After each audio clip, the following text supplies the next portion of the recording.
Whether you are listening on the Oprah Podcast or watching on YouTube, I appreciate you being with us. Last year, millions tuned into my special on ABC, Shame, Blame, and the Weight Loss Revolution. It's now streaming on Hulu if you want to check it out. We're continuing the conversation around weight loss medications like Ozempic and Mounjaro. People still don't understand it. Is it the easy way out? It's absolutely the opposite. I'm joined on this podcast by Dr. Ania Jastreboff, an endocrinologist and associate professor at the Yale School of Medicine. She has been studying GLP-1 medications for more than 20 years. Obesity is not a choice. It is about biology. We are diving into the latest research on these medications that roughly 15 million Americans are now using. Can you set the record straight on side effects? Dr. Ania is here to answer a lot of your common questions. Is this something I could taper off of? You may remember Amy, who I met on the ABC special. She had lost 160 pounds after starting a prescription of Mounjaro. She's zooming in with an update. Hello. Good to see you again. It's so good to see you. A quick note, my guests on this podcast asked us to show their before and after weight loss pictures because they believe the photos are a vital part of their life's journey. It's wonderful to talk to you again. You know, that new study says that nearly 75% of American adults are overweight or obese. So what determines obesity versus overweight, just being overweight? Okay. So in terms of that first question, right now, there aren't really great definitions. Yeah. So we used to use definitions of BMI. Yeah. But BMI is really a screening tool. It's not something that was actually ever designed to be a diagnostic tool. So technically, overweight was defined as a BMI of greater than 25 and obesity as a BMI of greater than 30. And that's body index. Yes, body mass index. BMI is body mass index. Now we're really starting to rethink what that means. What does it mean to have obesity? And the indications for the medications were based on these initially. And now that's also evolving and changing as well, because we're really trying to understand what is obesity, how does it affect our health? Because ultimately, when we're treating obesity, the point is not just weight reduction. It's improving and optimizing overall health. Yeah. That's the goal. Yeah, the focus has been on weight reduction. Yes. But the real truth is, and we're going to hear from some people today who tell you that what has happened to them in terms of their physical health, their emotional health, the way they see themselves, the way the rest of the world sees them, including their family members, is the big bonus for this. Yes. Is why Life-changing. It's absolutely life-changing. And I know the term life-changing gets thrown around a lot, but this really is. Okay, so let's talk about this is the thing. I recognize this probably now, it's almost going on 2 years that I realized that obesity was a disease, having a discussion like this. Can you share with our audience, with every person who's listening, who has doubts, who's heard, I saw on TikTok, and why is obesity a disease? Yeah. And that is such an important and critical question. So, as you said, so many people have obesity now, and 2/3 of Americans and half of the world population did not wake up one morning and decide to have obesity. Obesity is not a choice. It is about biology. So what is obesity and why do so many people have it? And why is it so difficult not just to lose weight, but to maintain that weight loss? Yes. And so our body is amazing. It has this amazing, beautiful biology.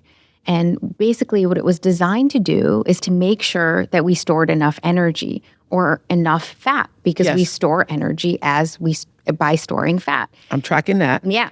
And so it said, okay, how are we going to do this? Well, there are these hormones. They're stimulated when we eat food. They're called nutrient-stimulated hormones.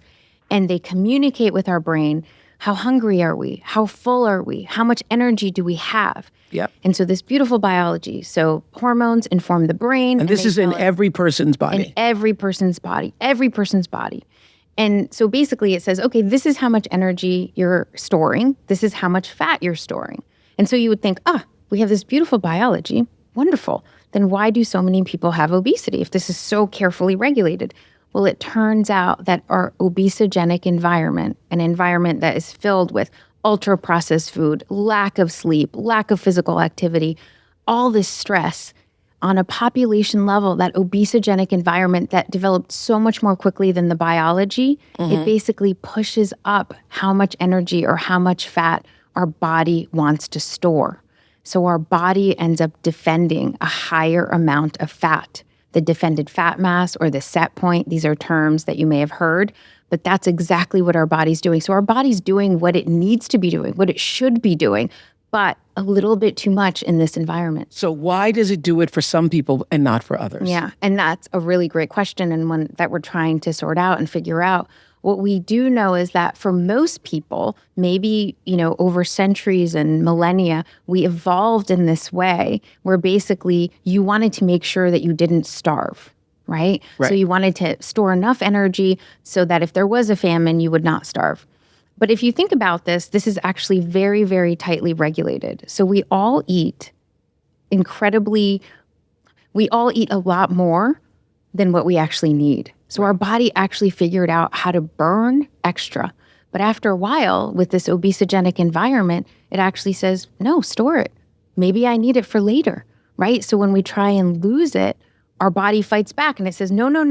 Okay, but that's in some bodies and not in others. That's true, okay. And so is that because in my body, because I obviously have an issue with obesity, in my body and people who are prone to be overweight, as I have been, is that because my hormones are different than the other person's? They may be, or your brain. Because obesity is a neurometabolic disease, or neuroendocrine. Hormones inform the brain. So maybe in your body's like, I'm really good at holding on to that energy. I'm really good at holding on to some extra fat, just in case I need it later. And somebody else's body says, no, I don't need that.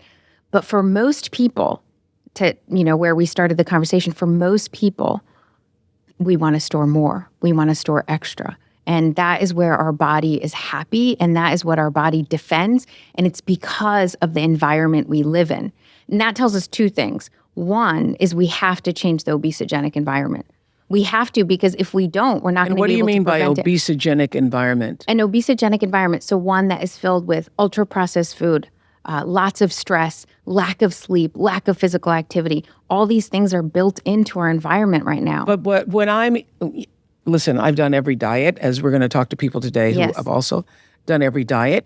And even when I'm not quote dieting, I considered myself eating healthy meals. And I'm not a person who, goes to fast food restaurants or I do eat a lot of potato chips, but I'm not that's what your brain craves. Your brain is craving that. Your craves those potato chips. It craves a chip or something that's crunchy or salty. That's right. And it's my go-to if there's any discomfort in my life whatsoever. A bad phone call. Yes. I have to do all of my bills. It helps with your stress. Yeah, absolutely. Yeah. I don't know why a pretzel calms me down, but it does. And here's the thing. So those pathways... And is that my hormones? It's your hormones and your brain. And my brain. And your brain. So, for example, for you, maybe it's potato chips. When you consume those foods, when you eat those foods, that signals to your brain something positive. So these hormones, they communicate with all sorts of areas of our brain, including reward motivation areas of the brain. So we find these foods highly rewarding. Our brain does. And the thing is, again, we were designed to function this way. Because let's say that some people find them rewarding. I know other people for whom don't. Potato chips don't turn them on. Right, exactly. They don't do a thing. It's something, and that is actually why I started doing the research that I do. Because I thought to myself, well, why is it that some people crave potato chips and other people want the cheesecake or Krispy Kremes? Or Krispy Kremes. So why is that? And the answer is right now we don't know. But initially I was doing these brain studies to really try and understand what that was about and what reward regions of the brain were actually responding. Let's say you saw a picture of a potato chip. How would your brain respond differently than somebody else's? And again, that has to do with genetics. If I see a bag of Ruffles or I see a Ruffles commercial, listen, I've gotten up and left my house to go get a bag of Ruffles. And this is the thing. And maybe we'll talk about food noise, but that's what it is. if there is a bowl of brownies on the table, I would not be able to focus on you. I'd be like, oh, I want the ice cream and the brownies. Yeah. And the thing is it's But that wouldn't affect me. A brownie wouldn't affect you, right? But the potato chips, then that's what I would not. If there were potato chips here, it would be a battle. It would be a battle to not have one. Yeah, and I know that if I had one, yes, because I have an addict's brain, I would not be able to. You would eat all the potato chips. When Lay's did that, nobody can eat just one. I think they knew what they were doing. They knew. They knew what they were doing. They had called you. Yes. But to your point about the fact that you're eating very healthfully and you have for a majority of your life, again, the amount that we eat, and again, our body craves a larger amount of food. The amount that we eat is a lot more than what we actually need. So our body actually burns a lot. It's just that different people may hold on to less of that food than others. So, one of the big breakthrough for me a couple of years ago when I was having this discussion, the state of weight on O'Daily, the big breakthrough for me was understanding, the aha for me was like, this is like the years in the early 80s, mid to late 80s. Mm-hmm. This was like the years in the mid to late 80s because we started the Oprah show in 1986. And I remember doing a show on alcoholism in 1987 on a whole family of alcoholics and generations passing it on. Mm-hmm. And people were outraged that you would call alcoholism a disease in 1987. Like, how dare you? They just need to put the bottle down and they're really just drunks and so forth.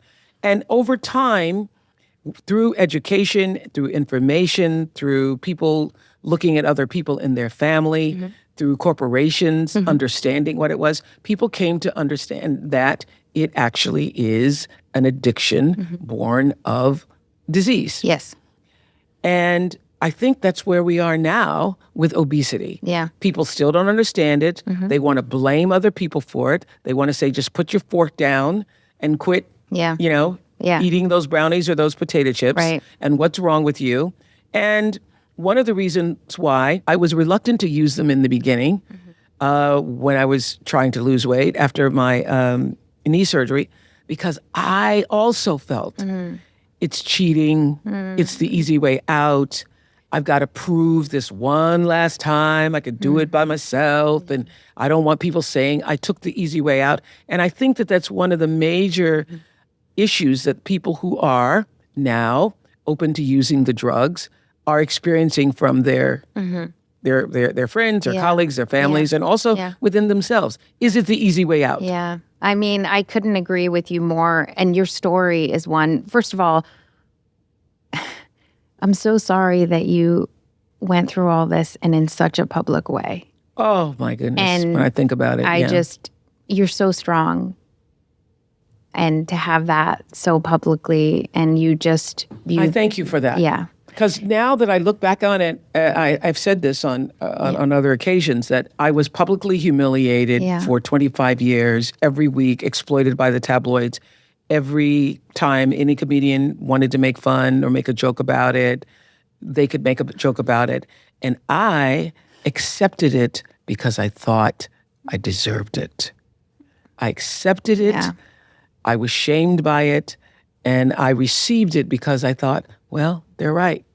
Right. And they were wrong. And they were wrong. Now I know they were so wrong. But now I know why they were wrong. When you're living it, it is so hard. Yeah, of course, you blame yourself. It's so hard. And any person who's watching or listening to us right now who has suffered from obesity or being overweight, you know exactly what I'm talking about. You do not have to be on television every day to experience the same level of shame and embarrassment and why can't I do this? And I'm so good at so many other things and I can take charge of my life and I can do all of this. And why can't I? Right. So the outside world telling you that's right. that you are less than, that you should be shamed. That's right. Feels like the punishment you deserve. And it's absolutely the opposite. It's absolutely the opposite. And none of this is in our control. Somehow in society we think that how much we weigh is in our control. And it's not. It's not.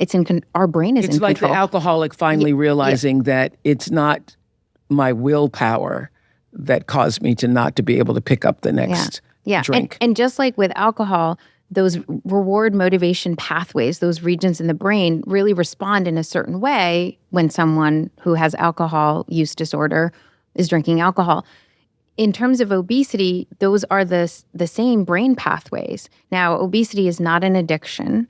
The thoughts of food and the wanting of food, that is something different. And again, that's the food noise. The food noise. Call that. It's a manifestation of the biology. It's and the I biology know that people who don't it. have obesity as a disease don't even know what we're talking about. You don't even know what we're talking about. Well, because one of the things that I realized the very first time I took a GLP-1 was that all these years I thought that thin people, those people were just had more willpower.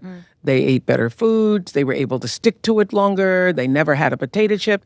And then I realized the very first time I took the GLP-1 that, they're not even thinking about it. That's right. They're only eating when they're hungry they're stopping when they're full. That's right. There was a guy named Bob Schwartz who had a diet called Diets Don't Work. And the whole principle was to eat when you're hungry, stop when you're full. Did multiple seminars 3 times with him on that.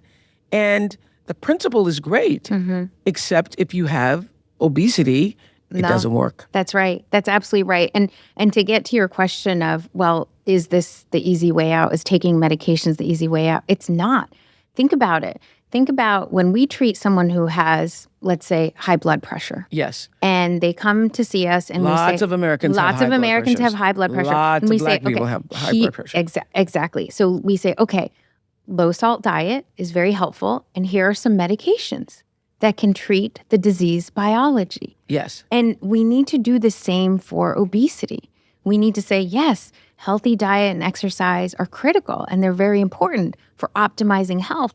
And to treat the biology of obesity, here's a medicine or medicines or surgery or what have you that will help actually treat that biology. We do the same thing for diabetes. My mother was a diabetic. She was an insulin-shooting diabetic for most of her life. And she would be told to stay off of sweets.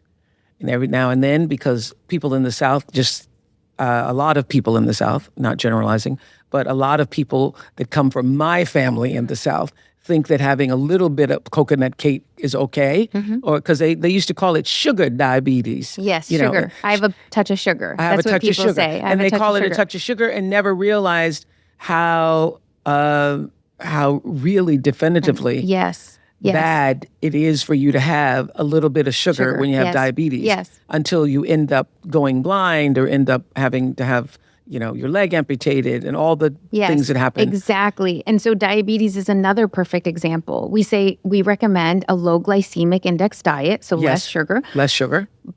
And here are the medicines. Yes. And for your mom, if it was insulin, right? And here are the medicines. So we pair them together to help that person's health, whether it's to help prevent all those downstream complications that can develop, or whether it's to treat that disease in and of itself. So if you have high blood pressure, which a lot of people do, you are recommended not to have salt, and here's a blood pressure medication. A DASH diet, and here's a medicine. Yeah, and everybody's out there taking their blood pressure medications, and not once do they think, boy, this is the easy way out. That's right. That's exactly right. And with obesity, for whatever reason, we have this different perspective, and we need to change that. Because we don't understand. We don't understand. Yeah. Why do you believe it's so important to tell your patients that obesity is a disease?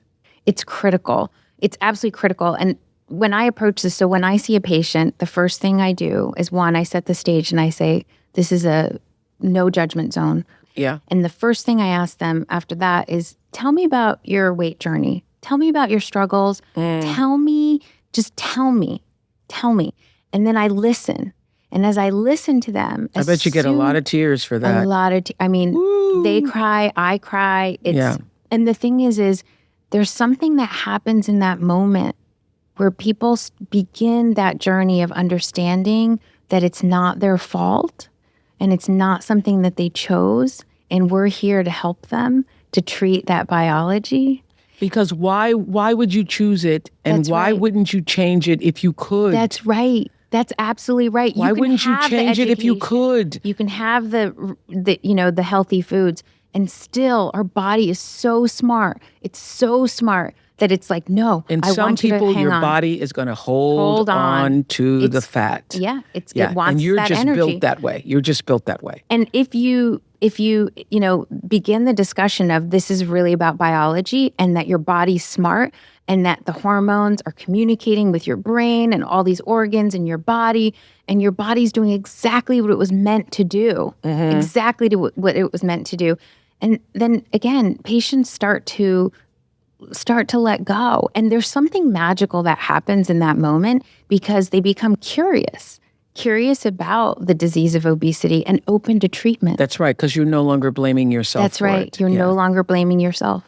Okay, can you explain why these GLP medications have been a game changer for so many people? So, as we talked about, hormones, nutrient-stimulated hormones, they communicate with our brain to let our brain know how much energy to store, how much fat to store. The medicines, they target the same receptors as these nutrient-stimulated hormones. In your brain? In your brain. And those receptors are all over the brain, including reward motivation regions of the brain. So people are thinking it's targeting your stomach, because I know some people take their shots in the stomach. It's not targeting your stomach. No. Obesity is a neurometabolic or a neuroendocrine disease. It's literally a disease. In the brain. Yes. And so what happens in obesity is that there's something that is dysregulated or broken in terms of the set point, in terms of how much energy we want to store. And the medicines, what we think that they do is that they re-regulate that set point. They decrease that set point. So as you start taking a medicine during that first phase when you're losing weight, what happens is your body is trying to chase a lower defended fat mass, a lower set point. And so that's why people eat less in that first phase. Then once they plateau, once their weight plateaus out, then some of the hunger and cravings and things can return, but the weight does not. And we have to reassure our patients that that's exactly what's supposed to happen, because once you get to a new weight plateau, you're not chasing a new defended fat mass. So the medicines lower or reset the defended fat mass or the set point, and then basically they re-regulate it to a new place. So as you increase the dose... So let's say you start out, you're 200 pounds, and then you start taking the medications, and you start to lose weight. And when you say it's chasing another set point, it means what specifically? Give me an example of what that number might be. And it's different for every person. This is because there's more than one type of obesity. There's many different types of obesities. We just haven't defined them yet. But let's say, so somebody starts at 200 pounds, and let's say they start one of these medicines. Maybe with the first or the second dose, that set point goes down to, let's say 180 pounds, right? And then they keep on taking the medicine, and after some time, their doctor increases the dose, and then their set point decreases, let's say, to 170 pounds. So with every dose escalation, you're chasing a new lower reset defended fat mass or set point. Okay. So many of you might remember Amy from the ABC special I did back in the spring, feels like years ago now, Shame, Blame, and the Weight Loss Revolution. What happened after you went on Mounjaro? Immediately, almost within days, that voice that I've had in my head since, I always say, my earliest memory is 5 years old. I remember thinking about food, when I'm going to eat food, how much I'm going to eat food, where I'm going to, what I just ate, how many calories was it, and all of a sudden I took this medication and it felt like I was freed. Like I literally felt like I'd been trapped, and it felt like I don't have to think about this all the time anymore. And Amy is zooming in from Naperville, Illinois. Amy, hello. Good to see you again. It's so good to see you. I remember you telling us your highest weight was around 300 pounds, and you found out that you had diabetes and your A1C numbers were dangerously off the charts, and then you went on Mounjaro in March of 2023, as I recall, right? And you lost 160 pounds in 1 year. What has happened since we last spoke? So much has happened. The one thing that's remained the same is that I've now maintained the weight loss for about a year now. And in that period of time... That is, in itself is huge, it's right? wonderful. That's wonderful. So wonderful. I mean, that I always say that it wasn't about losing weight for me. I knew how to lose weight. It was how to maintain the weight loss. Yeah. So for me now, having maintained for a year is pretty great. And I'm pretty proud of myself for that. And during that time, I have sort of established this sort of community of people on social media who are kind of feeling the same as you and I, where it's all about, I am so tired of feeling bad about my weight, and I'm so tired of being shamed for my weight. And it's not my fault, and I'm not alone in this. Yes. And I'm ashamed, and I'm tired of people shaming me for being on Ozempic or being on another GLP-1 medication. So it's been kind of a whirlwind since we last chatted. And I hear you're getting messages, hundreds of messages every week from people online. What is the number one question that people are asking you, or comments that are coming to you? People want this time to be different. Like I said before, I know how to lose weight. I didn't know how to sustain it, because often when I was losing weight, I would feel that I was starving myself. I wasn't giving myself the right nutrients. I wasn't allowing myself to have a piece of my daughter's birthday cake at her party, because if I ate carbohydrates, I was going to gain weight.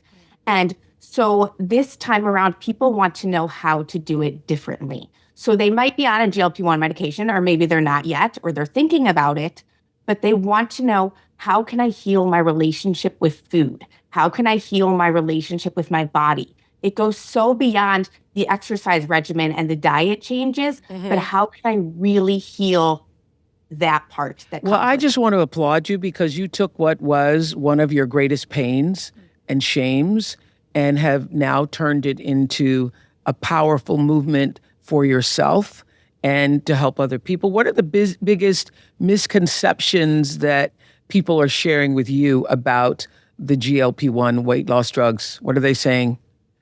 Oh my gosh, it's all day long, unfortunately. On social media platforms, people continue to say you're lazy if you're on a GLP-1 medication, you're lacking motivation, you should just be able to go to the gym. It's only for diabetes. You shouldn't take it if it's for weight loss. Yeah. People don't even know that there's a drug that's been created specifically for weight loss. And so absolutely. I am think told all the time. A couple of years ago, people were saying, oh, you're taking drugs away from the diabetics. That is no longer true, because there is a specific drug for diabetics and a specific drugs for people who are trying to lose weight. And what else are they saying to you? I think people just assume that GLP-1 medications, often they'll just phrase it as, well, all it does is make you starve yourself. That's all it does. There's not more to it. And when you get off the medication, you're going to gain all the weight right back. And so much shaming around these meds, to the point of your face looks a certain way if you're on these medications, or your body looks a certain way. Ozempic face and Ozempic butt. Yeah, that's what I've heard. Exactly. I'm told I have Ozempic face and Ozempic butt. And in reality, it's just loose skin from significant weight loss. It has nothing to do with the medication. But, medications like Ozempic and Mounjaro are, in my opinion, a perfect sort of scapegoat for the continuation of shaming people in larger bodies. Yeah. I mean, I can't agree more. It's you literally can't win. You cannot win. You're shamed if you have obesity. You're shamed if you don't have, if you don't try and lose weight. You're shamed if you lose weight. You're shamed if you use the medicines, if you don't use the medicines. There's literally no winning. So, I wholeheartedly agree. You are sharing your story so vulnerably and bravely online, and you're fighting for what's right. And what's right is to stop shaming and blaming people. Just let people do what they do. You're taking care of your health. Yeah. And people ask me all the time how I kind of deal with a lot of the negativity that comes my way. And to me, so many people, when I talk about food noise, or when I talk about obesity being a disease, they're like, I thought I was the only person that had these thoughts up here.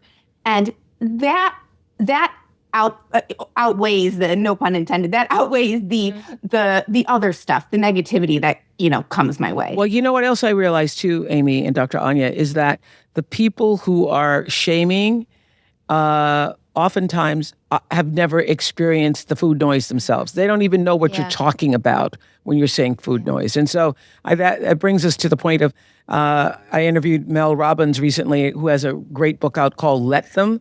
You just have to let them say what they say, do what they do, and let yourself understand the power of what you're doing by creating community and building connection with people who've experienced some of the same things and are looking to improve their health. I'm so happy to know. First of all, you were telling me that back in March when we talked, that you were still trying to adjust to buying the right size for yourself because you were still thinking that you needed to get larger sizes. Has that eased itself? It's definitely gotten better. Even though I've now been on this medication for about 2 years now, I've been on this weight loss journey, so to speak, for about 2 years. I have to remind myself that this was decades. I mean, since I was a little girl of thinking one way about my body and about food. And so lots of progress has been made, but there's still times where I'm folding laundry and I look at a pair of pants and I'm like, whose pants are these? There's no way these still fit your body. But I'm coming to terms with it. I challenge myself. I take pictures of myself now. I had no pictures of myself with my children from when they were little. I take pictures. That kind of thing challenges some of that thinking, but I think it's going to still take more time. Yeah. In another conversation, Dr. Ania and I were talking to a woman who said she's kept herself out of every picture in her entire life with her family. Wearing dark colors. Or standing behind other people or standing to the side or trying to avoid the picture. Yeah. We're glad you're putting yourself in the picture now. Thank you so much. Thank you. Thanks, Amy. Good to see you again. You too. Keep up the great work you're doing. Where do we find you online? What is your... on TikTok and Instagram, it's Amy in Half. Okay, great. Yeah. Keep it up. Thank you. Next, Amina is a mom of 2 young children zooming in from Lee Summit, Missouri. Hi, Amina. How are you? Hi, Oprah. How are you? Thanks so much for having me today. Well, thank you. I heard that the ABC special that we did, the same one that Amy was on, inspired you to make a change in your life. So tell us what happened. You were watching the special and you saw Amy. Yes. You heard her story. Yes, I was watching this special and, I had actually quietly started the medication in January of that year, earlier that year, but I just didn't want to share it with anyone. But hearing the personal stories that were shared about how, GLP-1s were really helping people take control of their health and really just, changing their relationship with food, it really motivated me to really give it a really true shot and hopefully, it would work out for me too. I had great hope. Wow. And so do you have a question for us today or do you want to share something? Yeah. Yes. So, as someone who has struggled with weight for most of my life and emotional eating as well, food was always an escape for me, just from deep emotional pain, from anxiety, and the journey to my health didn't really start until after the birth of my 2 children. And in between that, 2 miscarriages as well. And so, experiencing that level of physical and emotional trauma was something I was unprepared for. And I knew that I needed to take control of my health and make a change. And, I started the traditional way as well, Oprah, in terms of diet and exercise and all of those things. But I found after the birth of my son, the weight just wouldn't drop and my health markers were not improving. And so GLP-1s gave me, a second chance to really take control of my health and start again. And so I started in January of this year and have lost 50 pounds, which has been incredible.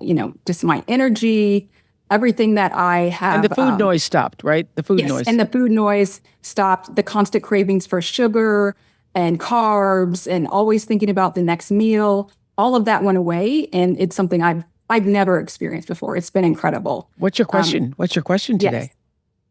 Yes. So I'm wondering if I will still need to stay on this medication for the rest of my life, or is this something I could taper off of? Yeah.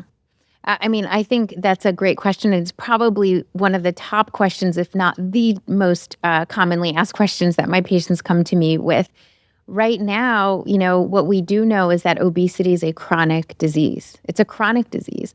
So let's say that you had high blood pressure and you started taking a blood pressure medicine. What would happen if you were to stop taking that blood pressure medicine? Your blood pressure would go back up. Same thing with diabetes. If you were taking insulin, if you stopped taking the insulin, your blood sugars would go back up. And what we're seeing in not just in clinic, but also in trials We just conducted a trial. It was 3 years with one of the medications, is that the weight was completely maintained while people were taking the medicine. And then when the medicine was stopped, people started gaining back the weight. Now, what I can say is we see the same thing in clinic. So that is the case with most of my patients. What I usually do when patients say, well, I really like to see what happens when I stop, is I decrease the dose. I go down on the dose by just a little bit, by one step. And then I say, come back and see me in 2-3 months. And they come back and see me and we see how they're doing. If they're maintaining their weight and the food noise isn't back and they're not struggling, then great, we stay on that dose. But if their weight is starting to trend up, or if that food noise is coming back and they're having a really hard time, then we go back up on the dose. And I do think that just as there's differences in how much weight people lose, we will see differences in terms of how much people gain back. So we'll see variability in that weight regain. But right now, for most patients, on average, what we see, and in the studies we've seen this as well, most people, yes, you have to continue taking the medicine because it's targeting your biology. It's targeting your obesity biology. I think it's such a crucial thing. And I've heard you say this before, but I just had an aha moment. And my aha is, we think because you've lost the weight, you've solved the problem. Because in the past, every time you went on a diet, once you lost the weight, you thought, now this is it. I've done it. I've succeeded. And we think, and I'm sure you're feeling this, I'm saying we, assuming that you feel the same way, that I've lost the weight now, the problem is solved. But the problem isn't solved because the disease hasn't gone away. That's right. Just because you lost the weight. That's right. The disease is still there. So it's just like in alcoholism. I just had this aha now. It's absolutely. It's like in alcoholism, you cannot go back to drinking because your brain, just because you've gotten sober, that's right, doesn't mean you can now have a drink. We can't go back. Otherwise, you gain the weight. That's right. That's absolutely right. And that is why when these medicines... I just had that aha. It's a beautiful aha. It's such an important one because, again, these are not... Did you get the aha too? Did you get it, Amina? Absolutely. Yeah. Absolutely. And this is why this is actually critical when we think about the words we use. These are not weight loss drugs. They are medicines that treat obesity. They treat the disease processes in the brain. That's another way to look at it. Because if you look at it as a weight loss drug, now you've lost the weight. So now I'm finished. That's right. But the disease doesn't go away. And that is why I think so many patients ask us that for that exact reason. They're like, well, I lost the weight. I'm cured. I'm Success. cured. But it's the same way with diabetes, hypertension. Just because your blood pressure decreases or your blood sugars decrease doesn't mean you no longer cured. have a high blood pressure. Yes. That's right. That's absolutely right. Oh my God. Oh, good. I'm so glad we had an aha. This is so important. Well, that's also the reason why Amina asked that question. And I've had that question. Everybody has that question. Do I have to stay on it? Because now I've lost the weight. Yes. The weight disease is not gone. The weight isn't the issue. That's right. You think the weight is the symptom of the it is the symptom. Just like the high blood sugars are the symptom of diabetes, and the high blood pressure is hypertension. So the analogy is perfect with diabetes, especially. Thank you for asking that and causing me to have multiple ahas here today. Thank you, Amina. Thank you. Thank you so much. Yeah. Thanks, Amina. Let's talk about all the different, it seems like every couple weeks or so, there is another disclosure about what these obesity medications have revealed in terms of helping people drink less alcohol and not obviously lowering blood sugar, but what are all the other health benefits that we are discovering? Yeah, I mean, there are studies coming out about heart disease, about heart failure, about improving knee pain, obstructive sleep apnea, and all of these are obesity-related diseases. I even heard Alzheimer's. Well, and that is also being looked at. What are the effects in the brain in terms of, again, improving that? And we'll have to see that. Those studies haven't yet been been conducted out as far as these other ones. So the heart disease, the What is it about it that makes you not want to drink as much alcohol? I mean, I used to be the tequila queen, and now it's like, take it or leave it. Yeah. So those studies are being done. We think that, again, it's similar pathways in the brain that are being targeted. So just as your craving or your hunger may come down as you're taking these medications, in the same way your craving for other things that may be pleasurable goes down. Now, that doesn't mean that makes you unhappy. Right. You can just take it or leave it. Emma is a dental hygienist and a mother of two, zooming in from Winder. Is it Winder? Winder, Georgia. Hi, Emma. Hi, Oprah. Thank you so much for allowing me to be a part of the conversation. I have been on Zepbound for the past 10 months, and I'm down 66 pounds. Wow. Yeah, physically, I feel absolutely amazing. But what this medication has done for me mentally and given me self-confidence, given me self-worth, and given me the ability to love myself again. In the past, I have tried exercise. I have tried diets. I constantly had fatigue, inflammation, and I just didn't feel good. Mm-hmm. After having my first daughter, those things continued, and I went to multiple doctors seeking answers because I just didn't feel good. And each time I would leave, and I really didn't feel like I had an answer. This past December, I went for my regular doctor's appointment and sat down with a nurse practitioner and told her all of these things. And she said, Emma, I think if we can get some of this weight off of you, you would start to feel better. And like you said, it was an aha moment for me because I feel like it was the answer to so many prayers that I had that I was not crazy and that I really did have something wrong. And she listened. And so, from the outside, I had everything going for me. I had a beautiful family, 2 healthy children, a dream job that I loved, but I was drowning on the inside because I didn't love myself. And so within 1 week of taking this medicine, I could see that the inflammation was going away. I started feeling better. I started having more energy. And I knew I needed to share my story because I knew that there were other people that had the same symptoms. And so I started showing up every single day for the past 10 months on social media, just sharing my story in hopes that I could help to encourage and inspire somebody else that may have been having those same symptoms. All right, y'all. It's Emma. I'm on a journey for a healthier, happier me, thanks to Zepbound. And I have hit an all-time low today on the scale, so that's something to celebrate. And so when I'm sure you got pushback or people saying negative things on social media. How have you managed that for yourself? At first that bothered me. But along this journey, gaining that self-confidence, gaining that self-worth, and realizing that it doesn't matter what the other people think because this is for me and I'm doing this for me and I feel better so then I can have a longer life so my children can love their mother.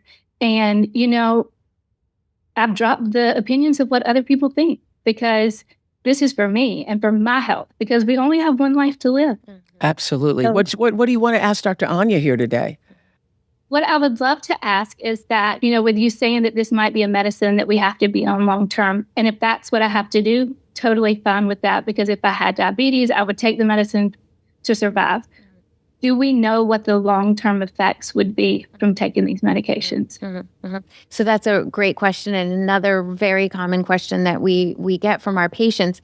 And first, I'll start off by saying that as you've identified, there are risks to having obesity in and of itself, right? And when we treat patients for any disease, we say, okay, what are the benefits of treatment? What are the risks of treatment? What are the benefits of not treating or treating, right? We really look at all that very, very carefully. And right now, all the data is pointing to the fact that these are very beneficial. But that doesn't mean that we don't have to do our due diligence, be very careful, and monitor everything long term because millions of people are taking these medicines and millions more will take them. Having said that, GLP-1 receptor agonists have been used for the treatment of diabetes for 20 years.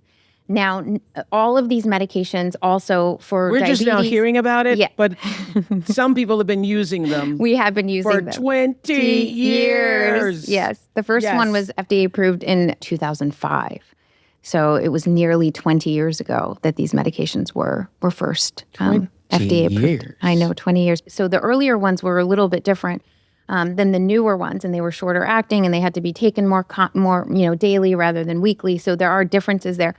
But the point is that we do have data, all the trials. That's why we do all the trials. That's why I do all the trials, right? To make sure that the FDA has the information that it needs, not only to know that these medicines are effective, but to know that they are safe and well tolerated. And if there's a signal that they're not, then the FDA says, no, we're not moving forward. So what we have to do is keep on doing the studies. We need to gather real world data. What health impacts are these medicines having on those diseases? I know the question that Amina asked before about whether you have to be on the medication forever. Did you hear the answer when I had my big aha moment there, Emma? Yeah. For sure. That it's like, I've always thought that you solve the problem once you lose the weight, but then when you regain the weight again, it's like the problem came back. But when you have the hormone that allows for the obesity to be prevalent in your life, then it's never going to go away. Yeah. It's never going to go away. It's like once you have diabetes, you always have diabetes. It can be treated or controlled diabetes.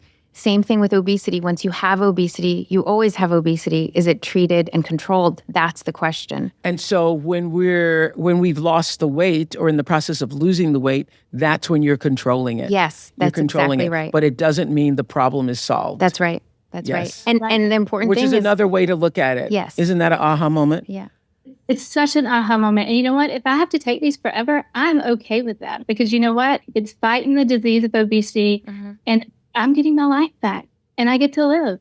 So you're getting I'm your here life for it. back. And I'm wondering whether or not once you reach the set point, once Emma gets to her goal, are you at goal weight yet? Not quite yet. I'd like to do about 30 more pounds. But it's kind of like what she was saying. I feel like I've kind of hit that plateau. I still have the effects of no food noise. But I feel like my weight is not maybe going down as much. I do feel the inches may be changing, but I'm just sticking the course, sticking with the process because I know it's working because I can feel it. Yeah. It's just I'm not losing it as fast as I was. And that's the way it works for everybody, right? And it takes time. So the more highly effective a medication is, we're seeing it may take longer to see the effects. That's why the trials are getting longer. Will you reach a point where when you've reached the goal weight that you may be able to lower the dosage to maintain? And that is the question, that we were starting to answer in the last thing is for some patients, maybe, but right now we don't know how to determine that ahead of time, priori. So basically that's why when patients, if they ask me to go off or some patients ask to go down on the dose, we try that, but then bring them in quickly because the hard part is if you start gaining back weight, that is so, people think again, it's my fault. And it's not their fault. Yeah. It's not their fault. If you decrease, it's biology. It's biology. If you decrease your blood pressure medicine, what's going to happen? Your blood pressure is going back up. Same thing with your blood sugars for diabetes. It's no different with obesity. Yeah. Isn't that just powerful to know for yourself? Totally. And that it's not my fault. Yes. Not your fault. Yeah. It helps getting your life back feel like redemption, doesn't it? Completely. And, I'm glad I'm 37. I wish I would have found it sooner. Oh, girl, please. You have got so much life left in you. So that's so wonderful that you've discovered it now at the right time for you. Thank you so much, Emma. Thank you. Thank you so much. I love the beautiful photograph of you and your daughters. That's gorgeous. My babies. Yep, your thank babies. you. Thank you. Dr. Ania, so can you set the record straight on side effects? Because I've heard everything from vomiting to throwing up to diarrhea.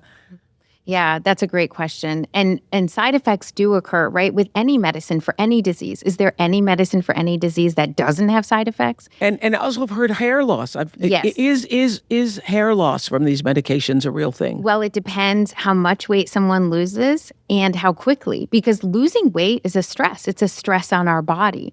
right? So we've actually seen the hair loss with things like bariatric surgery. And now with people who lose a large amount of weight in a short period of time, we're also seeing those types of effects that we saw with bariatric surgery. But let's focus in on the most common side effects as you were asking about. So the most common side effects are gastrointestinal.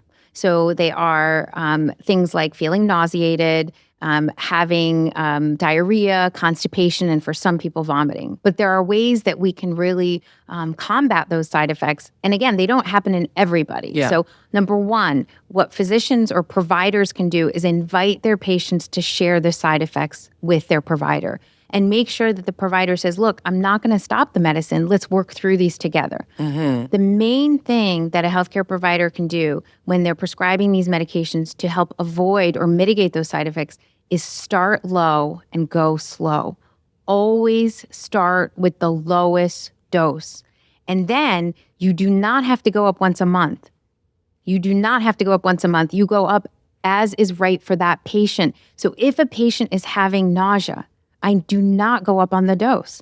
I let them stay on the dose, let their body get used to the medicine. Yeah, if you go to someone and they immediately put you on a high dose, you're going to the wrong healthcare provider, because that should not happen. Absolutely. Yeah. Then, look around, see if there's another healthcare provider, that somebody who really knows how to treat obesity and understands that it's a disease, that this is not about weight loss, this is about weight reduction and optimizing health, and knows to pair them with the diet, the correct nutrition, the exercise, someone who really knows. Okay, so for most people, this is a medication to treat obesity, and to understand that once you lose the weight, it doesn't mean that the problem is solved. That's correct. That's the big aha for me today. And that's a very good aha to have and take away.